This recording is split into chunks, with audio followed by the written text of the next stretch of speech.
All right, I'm currently on the line with John. He's another musician that reached out about the current interview session. So I'm going to go ahead and give him the chance to introduce himself. Hi, I'm John Avilla. I am the CEO and founder of Sound Union, which is a private club for people who love to make music in their spare time. Awesome. Well, thank you very much for joining me this afternoon. I appreciate it.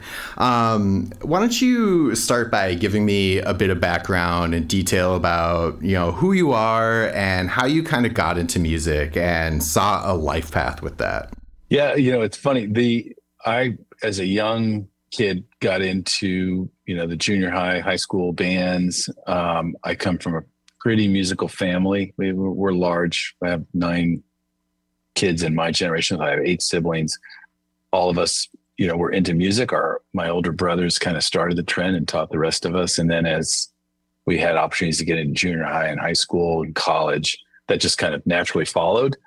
My high school career, we were a pretty competitive marching band, won national championships a couple times when I was in high school. So that put a fire in not only me, but hundreds of other students at that stage, from where I came from, a small town in California. Played through college at UCLA in the jazz band, but then got into life, right? You start a job, you get married, start to have kids, all that leisure time kind of goes away. I would say about 15 years later, so early mid 30s, started to use music. It was fun. I got into, once the kids are in school, you start joining the dads and moms bands, and really became part of how I would recharge batteries. And I'm in Silicon Valley. Before we explore too much into all of that, let's go into a little bit of detail about, you mentioned that you're in kind of a competitive state with your family and then also with your students and everything, and then also marching band. Tell me a bit about how that kind of progressed into, outside, like after school. Were you looking to kind of be in the contemporary type of band sort of thing? Or what was kind of your attitude towards participating in music at that time? Yeah, what it grew into in my adult life was music as personal therapy, almost, right? I loved playing at a high level. I loved finding other people who could play at a high level.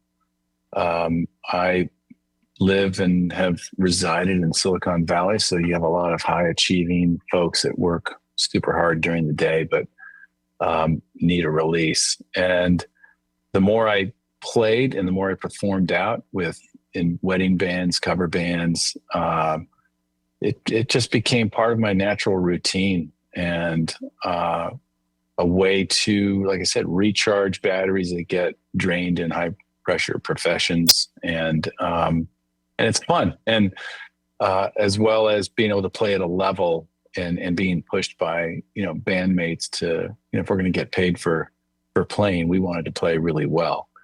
And to me, it also increased the enjoyment. Okay. And then you mentioned that along the pathway, you kind of did the whole joining, the mom and dad bands type thing. Yeah. Yeah. That's how I got into, better and better bands that ended up, like I said, performing for corporations or performing in wedding, for wedding bands kind of stuff and cover. I've never been in a band that would do originals. We just, that's just the path I took. Was I'm a bass player and backup singer, and that was what I liked to do, and Sure. felt comfort and drive to do. So tell me about how that has had an impact on the rest of your life, aside from just being a direct musician. Obviously, you went off and started this company that's also founded in music. What was the motivation to do that? Yeah, to put it simply, I mean, I liked. And I had tons of friends who were sort of rock stars at work. And then we'd go and play music, and it would be in dingy warehouses. That's where rehearsals would happen, or garages that were too cold in the winter, too hot in the summer. And, I've got friends who work out at really nice health clubs, or they, golf and play tennis at nice country clubs. And I was like, where is that for musicians? Where can we go and have a sense of be treated like we're serious about what we do, but also an opportunity to have a better experience in this, pursuit that we do in our spare time that is pretty serious. So I sort of encapsulated it as, like I said, they're rock stars at work, and I wanted to create a place where we feel like rock stars when we actually go to play music. And so that was the genesis of Sound Union, and creating really a unique club that when you walk in, it's a high level experience. We have recording quality studios where people can practice in. We have community space, bar space, performance area, and sort of room and time to build a community of like-minded people who enjoy music as a pastime. That's cool. Some are professionals. So it sounds like it's more than just like, your average kind of setting for practice spaces and things like that. There's more of a social aspect to it. It's not just people going there to, get in their practice space and rehearse. There's something more to it. Yeah. You write a business plan centered around the facility and instruments and how we're going to, kind of create a space. And the most amazing kind of thing we've only been open for about a year, is the community becomes the really interesting, sticky part of the whole thing. People want to find others who play, same kind of music, or they're similar levels, or somebody they can lift up, somebody who can lift them up in their talent. So the community really has become, in some respects, much more of what people get engaged in than even these wonderful practice spaces with great instruments and great equipment. Bands have formed with our members.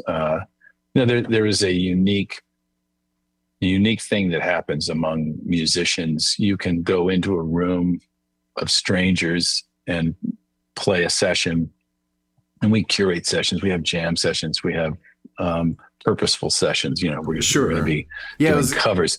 But I was just going to say, you can go into that room and 3 hours later leave as friends because of music and because of what happens, when you play and open your ears. So I was going to ask a bit about how that kind of functions, because you mentioned that it's sort of a club. Is this like kind of operating off of club dues sort of thing, or does it operate off of like the bar revenue? Like, how do you maintain the club being open essentially? Yeah, great question. It's pretty simple. We take that call it a health club. You pay your monthly dues and you get access to the facilities and the amenities. And like you would find at a, say, golf or tennis club or athletic facility, we have the ability to our members join sessions that we create, that we curate. We do country on Tuesday. We also do distortion Tuesdays. So we run sessions around specific genres. We do jazz. We do choral groups. We do total improvisation. We do covers. So we have leaders in each one of those sessions, like you would go into, say, a spin class or a tennis class.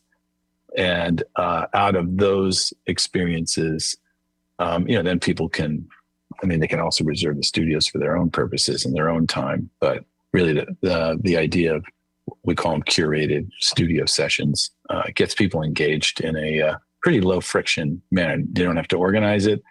They just choose what they want to join and come and play. Awesome. So you also mentioned there that you do have like public performances in your performance area. For those do you kind of open the door and do like a door charge kind of thing, so people don't have to have like the dues if they're not going to be like regulars? Yeah, absolutely correct. So our performances, they're open to the public to be like any other venue. They pay at the door. Or prepay. We use platforms like Eventbrite and Partyful, and they come in, and we have a space that can seat about 125 people. And sometimes on stage are our members and their bands. We do showcases, and other times we brought some really amazing touring, independent acts in for the community to enjoy. Sure, that's awesome. So it really is a lot more than just like your practice space. There's an event space, a bar, plenty of like social opportunities there. What do you feel were some of your major challenges getting something like that set up? Because it's really more of like an art space than it is your average type venue. Yeah, and I'm glad you put it that way, because it is that it's an art and creative space. The biggest, I would say two challenges, other than explaining the model to people and doing fundraising. So we are backed by friends and family and a couple angels, because it's a kind of a capital intensive startup.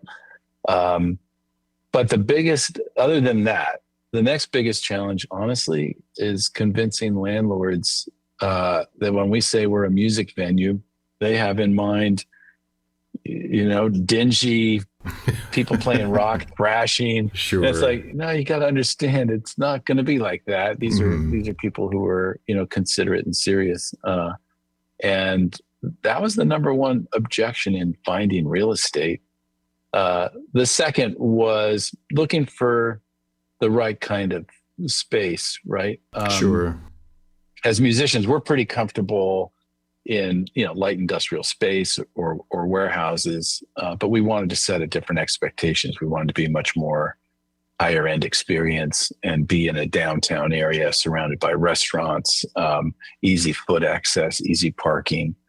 And I think because of taking our time to find the right space that had those amenities, one of the nice effects is about 40% of our members are women who really don't get a chance to kind of pursue the time, and pursue be in a nice place when they want to go pursue. Nobody wants to walk down a dark alley at 11 to get to their car after a rehearsal session.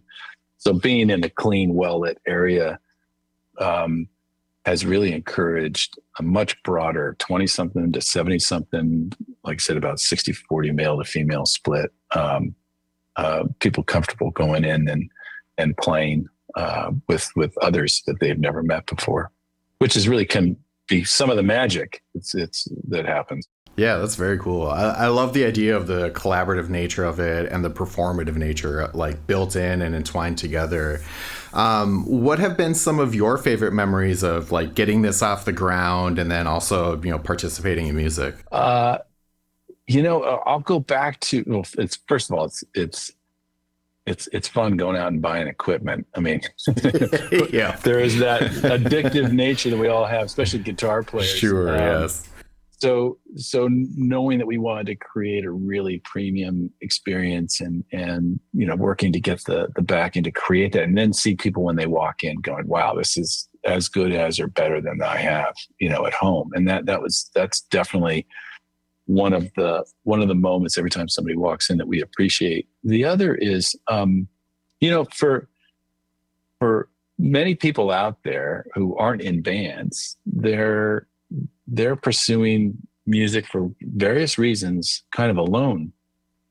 And, music's like cooking, right? Or math, you can read about it, but you really got to do it to learn it. And there's only so much you can do certainly piano players and guitar players can do a lot, but drummers, sax player, horns, bass, all of that, those kinds of, percussionists, you got to play with other people to really bring your talent level up and craft level up. So to see folks walk in who can, plug into others, and now they're playing with others, and the level of excitement, the level of energy. Another example, we have a pedal steel player who for 2 years he's a pretty accomplished guitar player, but came in looking for people to play with. He says, I've been playing alone for 2 years. I've never played with people as a pedal steel player. And he got plugged into one of our country sessions, and everybody was elevated, including him. And you see these real-time moments that just ignite people. Like I said, again, relationships form, energy happens. Now he's playing with, a country band instead of just alone playing along with tracks, as well as, a country band in the room gets to hear a steel pedal country song, which is Sure. pretty, it's pretty energizing. Yeah. It'd be the same thing having a sax player come into a jazz session or something like that. The environment for opportunity is definitely like a motivating factor there to be a part of that as well. So that's huge. All right. Well, where can people look further into this and find you and do research if they think it'd be a good fit for them? Yeah, I mean, right now we're local to Silicon Valley. We are, you can find us at soundunion.com. We do have plans to roll out other facilities across the U.S. So anybody out there in a town that you think would be a great spot for a place like Sound Union, we're definitely looking at kind of where that demand is. So raise your voice, reach out to us. You can follow us on social on Instagram at joinsoundunion.com or Join Sound Union, I'm sorry, or on Facebook too at Sound Union. And we're just trying to build a broader community that is local, but starts to reach out and help motivate others to play and pursue their passion for music. Excellent. And so I always like to give the person I'm interviewing the opportunity to put out their last word. So what's a message that you have that you want to share with other people? And thanks for that opportunity. Thanks for the interview, by the way, Alexander. We appreciate any time to talk about our passion. We have a pretty simple tenet, or at least I do. It's like, do what you can locally to affect the world. My mission is to leave the world a better place than I found it. And the most impact you can have is locally, in your own community. We sometimes forget that, you can think globally, but definitely act globally and try to do what you can to bring happiness, bring relief, bring a positive perspective to the world.